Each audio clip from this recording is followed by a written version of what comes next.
Dobro. History. Archive. Okay, so you have provided us with a truly extraordinary stack of sources today. We've got diaries, historical analyses, detailed testimonies, and that they all center on one single figure, John Rabe. This is going to be a deep dive into a historical paradox if I've ever seen one. It's a remarkable archive, and you're right, it demands some really careful navigation. I mean, when we think about World War II, our minds, they just naturally go to these rigid moral lines, you know? Right. Good versus evil, allies versus Axis. Exactly. And John Rabe's story, it completely defies that clean structure. It shatters it.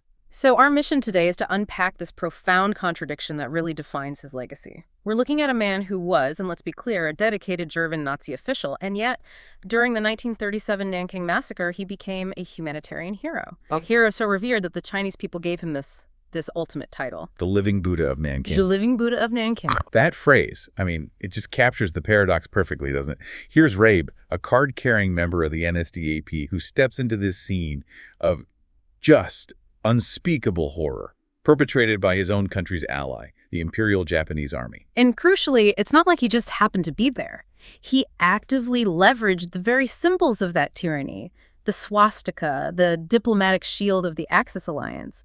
He used them to create a sanctuary. He turned a symbol of absolute destruction into a tool for salvation. It's a profound challenge to how we normally read history. How does an ideology that is, fundamentally built on hate and racial supremacy, how does that produce the single most effective protector of thousands of people who were being targeted for slaughter? Well, the answer, I think, lies in the just bizarre geopolitical mess of 1937. It created this very, very narrow window for Rabe's unique brand of, I guess you'd call it aggressive, compromise humanitarianism. Okay, let's unpack this. We have to start with the man himself. You can't understand his actions in 37 without understanding his, 30-year history in China. He wasn't some tourist. No, not at all. He was what they called an old China hand. Right. And that persona is absolutely critical. John Rabe, he arrives in China in 1908, a young guy, 26 years old.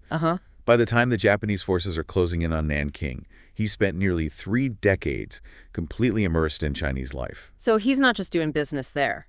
Not at all. He's integrated. He has these robust social networks. He speaks the language. He's part of the fabric of the place. And his job, his professional role, puts him right at the heart of Nanking's development. He's the director of the local Siemens branch. Correct. And Siemens back then in Nanking was so much more than just a foreign company. It was, it was a primary engine for China's industrial modernization, the whole thing, under the Kuomintang. So what are we talking about? What was he building? Huge projects. He's overseeing the installation of massive heavy turbines, building the city's electrical grids, the telephone systems, even supplying the main hospitals with essential equipment. So he's not just managing an office, he's literally building the arteries of the modern city. That has to connect to what the sources call his sense of stewardship. It does, directly. Yeah. His diary entries from before the massacre, they show this intense personal investment. It's almost a possessiveness over Nanking. He sees the Japanese bombs falling, and he's not just seeing abstract destruction. He's seeing his life's work go up in smoke. Exactly, the physical legacy of his entire career. And that commercial stewardship, it very quickly morphs into this deep sense of moral responsibility for the city, and especially for the people he worked with. Which brings us to this geopolitical quirk you mentioned. It's the key that unlocks his power, right? This tangled, frankly bizarre German-Chinese-Japanese triangle in 1937. It's a spectacular contradiction. Right. On one hand, you have Germany and Japan. They're ideological allies. They signed the Anti-Comintern Pact in 36. Right, positioning themselves against the Soviet Union, so they're partners on the world stage.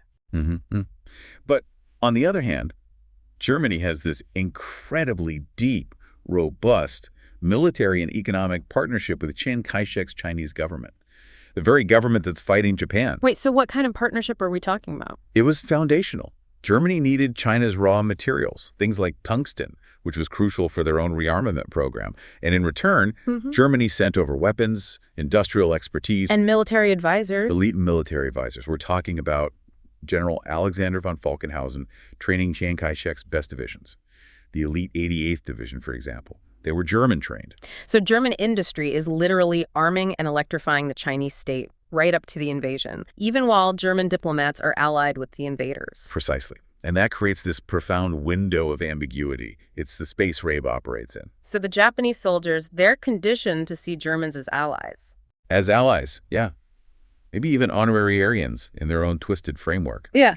But the Germans in Nanking are very obviously the business partners of the army they're fighting. Rabe existed right in that perfect storm of strategic tension. Which leads us to the very uncomfortable part, the nature of Rabe's Nazism. He didn't just borrow the name. He joined the NSDAP in 1934. He founded the local chapter in Nanking. He did. He was an Ortsgruppenleiter, a mid-level local leader. And the sources show his motivations were, well, complex. It started out as pragmatic, right? Initially, yeah, it was a practical move. He wanted to get state funding and official recognition for a German school in Nanking. It was a bureaucratic step you had to take if you were invested in the German community abroad. But it wasn't just cynical. The diaries suggest he actually believed in a certain version of it. He did. He seemed to genuinely believe in the, what you might call the socialist parts of National Socialism, the idea of worker solidarity, national pride, order. He was a true believer, in a way. In a very specific, idealized way, yes. The sources are crystal clear. He revered Adolf Hitler. He had this profound cognitive dissonance where he projected this image onto Hitler of a reasonable moral statesman who cared deeply about integrity. And that dissonance is the key, isn't it? He truly believed that if the Führer only knew. Yes. If he only knew about the atrocities, the mass executions, the sheer brutality of the Japanese in Nanking, he believed Hitler would immediately step in and stop them, even though they were allies. So in his mind, the swastika wasn't a symbol of what it was becoming back in Europe. Not at all. To him, it was a symbol of protection, of order, of international integrity. In his own mind, being a good Nazi meant sticking to a code that protected the weak and maintained order. And this very personal, self-defined morality is what allowed him to wear that armband and then use it as his greatest weapon when Nanking started to fall apart. So November 1937, the Imperial Japanese Army is closing in on Nanking. It's chaos. The Chinese government has fled, and Rabe has this huge, life-altering choice to make. Evacuate, like most of the foreigners did, or stay. And he sends his wife, Dora, away to safety. But he stays. That decision, that's the real turning point, isn't it? It's the transition, absolutely. The first impulse, like we said, was to protect Siemens' property, the infrastructure. But that immediately broadens into a moral imperative. And it's driven by his Chinese staff. The people who worked for him? His clerks, his technicians, his household servants, people he'd known for years. They looked at him, and they saw their only chance for survival. They had nowhere else to go. And he writes about this in his diary very vividly. He says, I cannot bring myself for now to betray the trust these people have put in me, and it is touching to see how they believe in me. It stopped being about the turbines. It became a deeply personal commitment to the people who depended on him. So that commitment immediately means he has to organize something. The remaining Westerners, who were they? It was a motley crew, really, but a determined one. American missionaries, university professors, doctors, people like Minnie Vautrin and Dr. Robert Wilson. They come together and form the International Committee for the Nanking Safety Zone. And they choose Rabe, the German Nazi official, to be their chairman, which seems counterintuitive. You've got Americans there whose country is at least neutral. Why him? Because the committee needed the ultimate shield. The Americans had moral authority, maybe, but diplomatically they were powerless against Japan. But Germany was Japan's ally. The committee understood very shrewdly that a German official, especially one with a very visible Nazi Party armband, had the most political and psychological leverage over the invading army. Rabe status was the best, really the only form of credible deterrence they had. So let's talk about the physical reality of this architecture of survival, the Nanking Safety Zone. The sources call it an act of desperate improvisation. And that's exactly what it was. It was just this tiny island of hope carved out of the western part of the city. Geographically, it covered the foreign embassies, Nanking University, Ginling College, maybe 3.86 square kilometers in total. Which is not a lot of space. It's tiny. To give you some perspective, that's roughly the size of Central Park in New York, maybe a little bigger. An incredibly small area. And the population surge was immediate and catastrophic. Catastrophic is the right word. The zone was maybe designed to hold 50, 100,000 people at most, but it ultimately sheltered somewhere between 200,000 and 250,000 people, all fleeing the slaughter. So the logistics must have been a nightmare. A complete nightmare. Sanitation basically collapsed overnight. Disease spread like wildfire. Food supplies vanished. And the only medical care was at Drum Tower Hospital, where the American staff was just completely and utterly overwhelmed. And the sources point specifically to Rabe's own property, his house at #1 𝐏𝐿. It becomes this microcosm of the whole sanctuary. His personal command center, yeah. Yeah. He opens his gates immediately, and somewhere between 600 and 650 refugees just pour onto his property. They're sleeping in his garages, in the garden, anywhere they could find a spot. But the first danger, the most immediate one, was from the air, from the bombers. Right. And this is where that paradox we talked about becomes physically real, his visual defense strategy. To protect these hundreds of people from Japanese bombs, Rabe weaponizes the Nazi symbol. What did he do? He ordered his staff to sew together a massive canvas swastika flag, the kind you'd see at an official party rally. And they stretched it out across his lawn. The instruction to the refugees was simple. When you hear the air raid sirens, you shelter directly underneath this flag. We have to just pause on that image for a second. It's historically staggering. You have Chinese civilians who are about to suffer the worst brutality of Axis expansion, huddling for their lives, under the primary symbol of global fascism. It's the ultimate utility of evil. They're trusting that the Japanese pilots who see the Third Reich as their ally will see that symbol and avoid bombing it. So Rabe effectively transforms the insignia of the Axis powers into the most effective humanitarian marker he has. His ability to protect those lives was completely intrinsically linked to his complicity in that Axis structure. Yeah. The protection wasn't moral, it was purely political and symbolic. The symbol itself is abhorrent. Absolutely. But in that specific, desperate moment, it saved lives. And for the people on the ground, that's all that mattered. Moral calculus comes later. Survival comes first. Nanking officially falls on December 13th, 1937.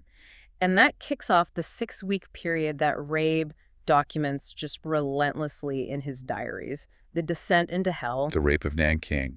His diaries, they stop being about logistics and they become this horrific day-by-day chronicle of what he's witnessing. And his documentation is so important because it's primary evidence, irrefutable. He's noting the scale of the slaughter he sees with his own eyes traveling through the city. He writes about seeing corpses every 100 to 200 yards, and he details the methods. Yeah. He actually gets out of his car to examine the bodies, noting that so many are civilians with bullet holes in their backs. Meaning they were shot while they were fleeing or kneeling. Exactly. And the sources make it clear the violence was just.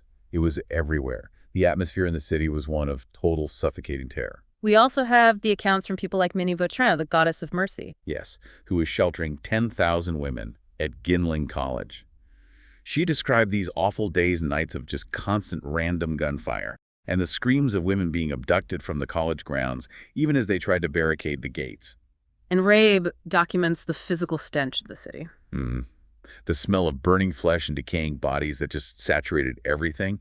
It was from what the Japanese called their mopping up operations. It's just a euphemism for the systematic execution of any military-aged Chinese male they could find. Mass murder under the guise of security. And Rabe, he was not a passive observer. He becomes what the sources call the Nazi on the street. He's engaging in direct physical confrontations. At huge personal risk. He could have been shot at any moment. Easily. And there's one anecdote that really illustrates the sheer audacity of it. The wall jumping incident on December 19th. Right. Let's zoom in on that. What happened? So that night, 6 Japanese soldiers scale the wall of his own property. They're there to loot, to rape. Who knows? Rabe hears the commotion and he just rushes out into the dark. He doesn't hesitate. No diplomacy. No niceties. He shines this powerful flashlight right in the face of a soldier who's reaching for his rifle.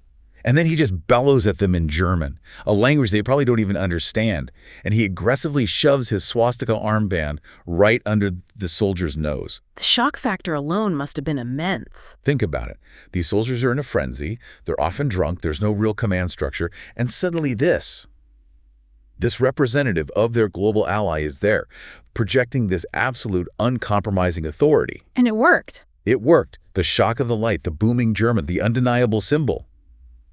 It created this split second of psychological paralysis. The squad just hesitated, and then they retreated without a shot fired. And he did this sort of thing more than once. He recorded similar interventions, physically intervening in cases of sexual assault. He wrote he was able to drag the soldier from the room because he understood something crucial. What's that? He wrote that the soldiers only had respect for us foreigners. His foreignness, amplified by his status as an Axis ally, gave him this temporary immunity. He knew his bluff had to be absolute, and he had to deliver it instantly. every single time. So what did all this mean to the Chinese refugees? I mean, they're watching this man repeatedly put his life on the line for them. It led to his spiritual elevation. On New Year's Day, 1938, a delegation of refugees from the zone, they come to him. They're representing the hundreds of thousands he's helped shelter. And they present him with this massive banner of red silk. And this is where he gets the title. This is it. Inscribed on the silk are the words, "You are the living Buddha for more than several 100,000 Chinese people." Hua Pusa. What does that mean exactly? Pusa. It refers to a bodhisattva. In Buddhist tradition, that's an enlightened being who sacrifices their own personal nirvana to stay on earth and help alleviate the suffering of others. So for them to bestow that deeply spiritual title on a Nazi official, it's a complete abandonment of political categories. The ideology was totally irrelevant. They weren't seeing a Nazi. They were seeing his actions. They were seeing a moral force. It was canonization through deeds, not beliefs. And Rabe himself was clearly moved by it. Deeply. He wrote in his diary that saving the 600 people in his own compound was the best Christmas present I could have ever expected.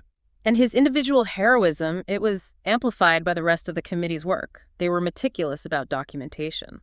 The Americans were key in compiling these detailed atrocity lists, locations, times, descriptions of what happened. But Rabe provided the crucial diplomatic weight. He would type up these reports on official Siemens letterhead. Giving them corporate gravitas. Exactly. And he would present them directly to the Japanese embassy. He wasn't just protesting on humanitarian grounds. He was leveraging the alliance. He framed it as a political problem for them. He did. He argued that their crimes weren't just a disaster, they were dishonoring the Imperial Japanese Army. And, crucially, that they were threatening the Axis alliance itself. He was basically saying, your barbarity is undermining Hitler's global strategy. And that made his reports politically dangerous for the Japanese to just completely ignore. Okay, so the intensity of the massacre starts to subside by early 1938. But the Japanese occupation is still firm. And Rabe's constant protests, his detailed documentation of his allies' crimes, it's making him a liability. A huge liability. Siemens, his company, is getting very concerned. They're worried about their business interests, but also about his political safety. So they order him back to Berlin in February 1938. He's forced out. Essentially, yes.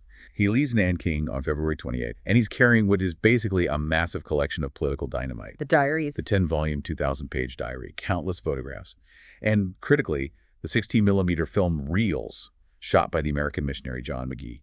Visual, irrefutable proof of the atrocities. And his mission, when he gets back to Berlin in April, is driven entirely by that cognitive dissonance we talked about. He still thinks Hitler's a good man who's just unaware. It's both baffling and heartbreaking, isn't it? He just refuses to connect the brutality he saw in Nanking with the ideology he was part of in Germany. He was absolutely convinced that if he could just present the truth, the sheer scale of the horror to Hitler, the Fuhrer would act. So what does he do? He starts a quiet lecture tour in Berlin.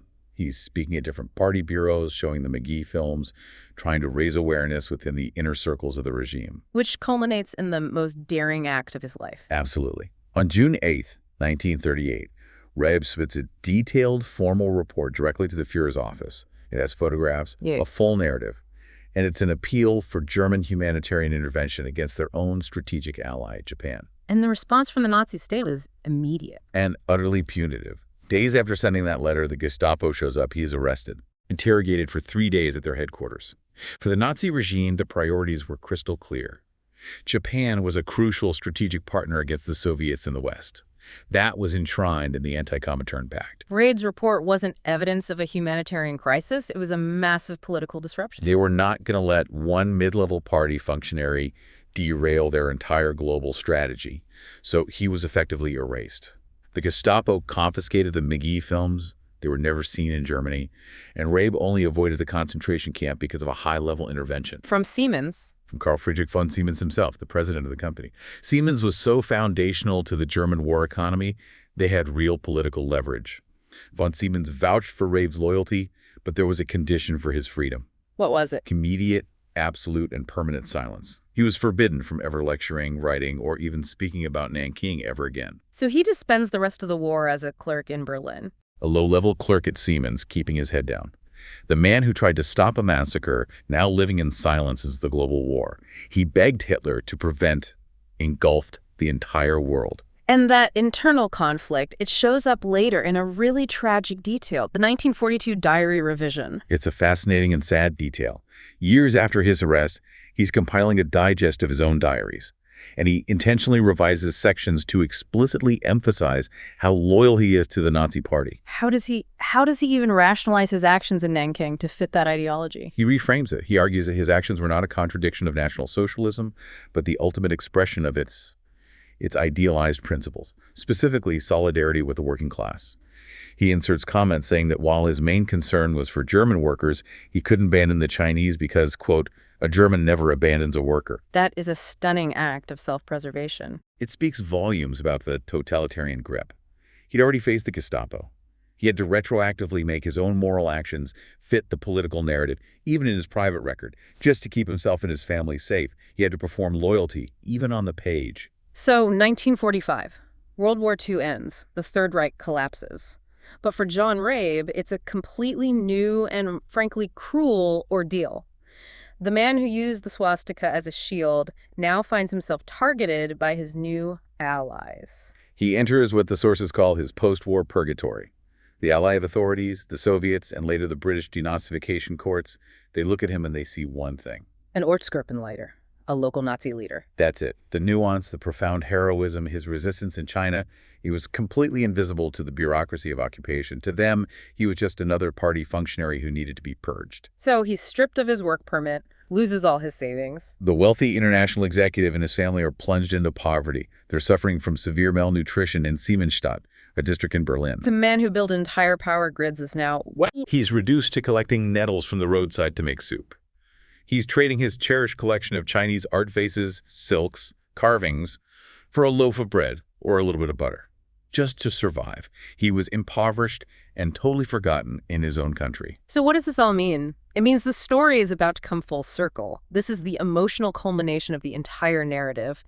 In 1948, somehow, word of Rabe's poverty gets back to China. And this is one of the most powerful plots of the whole story. You have to remember, China itself is being torn apart. The Chinese Civil War is raging between the nationalists and the communists. And yet, the citizens of Nanking, the people he saved, they hear about their living Buddha and they immediately mobilize. That's transnational gratitude overcoming an active war. It is. The mayor, Shen Yi, despite the chaos, organizes a fundraising committee, and they act instantly. They raise about $2,000, which is a huge sum in the post-war Chinese economy. But there's a problem with logistics, right? The Berlin blockade is happening. Exactly. The Soviets have blocked off the western zones of Berlin. Sending cash is almost impossible. So they have to create a whole new supply chain just for him. That's what they do. The mayor arranges for food supplies, nutrient-dense food like condensed milk, sausages, beef, tea, butter, to be bought in Switzerland, and then shipped monthly into West Berlin. The symmetry is just breathtaking. In 1937, Rabe is feeding the starving citizens of Nanking from his own resources. 11 years later, a starving Rabe is being fed by the citizens of Nanking. It was a life-saving intervention, both physically and psychologically. Rabe later wrote that these monthly parcels restored my faith in life. This profound act of reciprocal humanity, crossing continents, ignoring political divides, it's just an enduring monument to his moral courage. John Rabe died quietly in 1950. He was forgotten by the West, his story really only known to the survivors in Nanking. And for decades, his diaries, all that evidence was lost. And we owe his reemergence to one person. The Chinese-American author Iris Chang. Right. Her research for her massive book, The Rape of Nanking, led her to Rabe's granddaughter. And they find the diaries, right? A dramatic archival find. In the late 1990s, they locate the original 10-volume, 2,000-page diaries just tucked away in a family attic. And their publication in 1998 has this seismic global impact, especially in the face of historical revisionism. For years, right-wing elements in Japan had been trying to deny or distort the scale of the massacre. And Rabe's testimony provided what historians call ironclad proof. He was an eyewitness, he was German, he was a Nazi, he was an ideological ally of Japan. So his logs, his day-by-day accounts of the killing and the violence, they couldn't be dismissed as propaganda. Couldn't be. It was confirmation of the brutality from an unimpeachable access source. And today, his memorialization in China it's extensive. His old house is now a memorial hall. And in this beautiful gesture, the citizens of Nanjing paid for a new headstone for him in Berlin and moved his original one to the Nanjing Massacre Memorial Hall. his reputation has been solidified. He's often called the Oskar Schindler of China. But if you actually compare the two, based on our sources, you see some really important differences. Right, let's look at that. Schindler famously saved around 1,200 Jewish workers. His method was employment, bribery, working within the Nazi system. Rabe's scale was exponentially larger. He saved, 250,000 people within the diplomatic shield of the safety zone. His direct personal protection was smaller, maybe 650 people in his compound, but the overall impact was huge. And their methods were just fundamentally different. Totally. Schindler used economic tools, bribery, factory lists, to protect individuals from the SS machinery. Rabe used diplomatic immunity, physical presence, and the symbolic threat of the Axis alliance to protect a whole population from a frenzied invasion army. Rabe's risk was on the street, instantaneous. Schindler's was bureaucratic, long-term. And their Nazi status was very different. Schindler, the sources suggest, was basically an opportunist who had a moral awakening. He became a good man late in the game. Rabe was a true believer from the start, at least in his idealized version of the party. His heroism came from a sense of paternalistic duty that was there all along. Which brings us right back to where we started. The utility of evil. Rabe's power to do good was entirely dependent on the political prestige of the swastika. Without that symbol, without the diplomatic cover of the Third Reich, he's just another foreigner who gets shot on the street. Yeah. He was a loyal German who used the prestige of Hitler's regime to oppose the actions of Hitler's ally. It just proves that moral courage can show up in the most unlikely and often deeply compromised people. But the sources also force us to acknowledge the limits of that individual agency. Absolutely. He saved 250,000 people, but the massacre still claimed around 300,000 lives. And his diaries are full of this despair, this feeling that the safety zone was just a fragile, porous shield. He knew his heroism was just a fragile dam against this industrial machine of slaughter. John Rabe's life, it resists any simple summary. He was a Nazi who saved Chinese lives. A loyal German betrayed by the government he championed. A wealthy executive who died a pauper, saved only by the charity of those he protected. His legacy is this complex, uncomfortable testament to the stubborn persistence of decency. He took the tools he had, however compromised they were, and for 6 weeks he turned a symbol of destruction into a life-saving shelter. The source material concludes that the title, The Good Nazi of Nanking, should remain uncomfortable, because it reminds us that history is often fought not in the clear light of moral purity, but in the gray twilight of compromise, bravery, and survival. So we ask you, the listener, to consider what it truly means when the only available tool for salvation is the symbol of destruction itself, and whether history judges the symbol, the intent, or only the final action.